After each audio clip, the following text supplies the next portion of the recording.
राजस्थान के अजमेर जिले के ब्यावर शहर में कल रात एक राष्ट्रीय राजमार्ग पर एक ट्रक से गैस टैंकर की टक्कर हो गई। इस दौरान इस हादसे में 4 लोगों की मौत हो गई।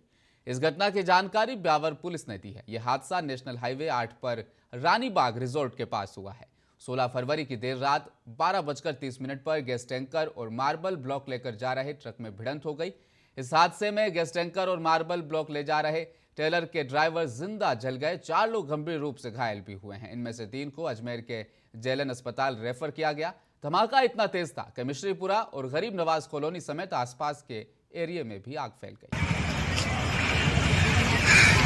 हाईवे को ऊपर लगी है।